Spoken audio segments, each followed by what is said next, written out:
ดุดันโบเก่งใจไผ่จีบเบกเนอร์ลูวิคอนปี2015สายเริ่มศูนย์เหล่าออปชั่นเต็ม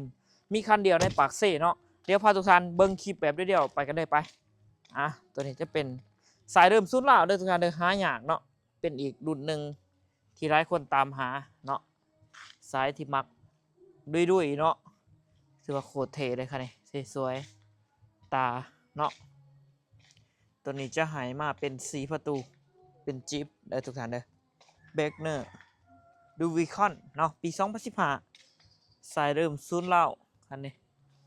มียางข้างล่างแบบนี้ด้วยโคตรเท่เนาะเป็นจอ Android ให้พร้อมเจ้าเนาะสามารถเปิด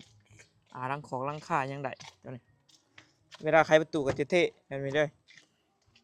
ว้าวเบิ่งทางในผมว่าได้มัลติฟังก์ชันรถแดนน้อยๆเนาะแสนโดเท่านั้นเจ้าเนาะสวยๆงามๆเลยเป็นบ่อนางเลยทุกท่านเด้อออโต้ฟูลวินเนาะคักโคตรเท่ไพ่ที่มักซ้ายแบบนี้เนาะรถรุ่นนี้จัดไปเลยมีคันเดียวด้วยเนาะในปักซี่นี่นะเนาะคอยเห็นสีโคตรเท่โคตรเด่นเนาะงามๆเป็นจักรกระส่วนทุกท่านเลยคันนี้เด้อเป็นจักรกระส่วนเนาะงามๆไพ่ทั้งถ่ายได้แบบนี้ยังพวกลำโพงใครฟ้าถ่ายขึ้นได้เนาะสวยๆเนาะ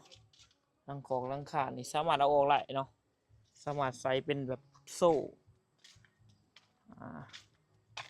งามๆจากโคตรเท่โคตรแห้งเลยทุกท่านได้ค่ะนี่โฟวินออโต้โฟวินเนาะดุดันบกเก่งใจไผ่ราคาเต็มเนาะมันถืออยู่$33,500เนาะ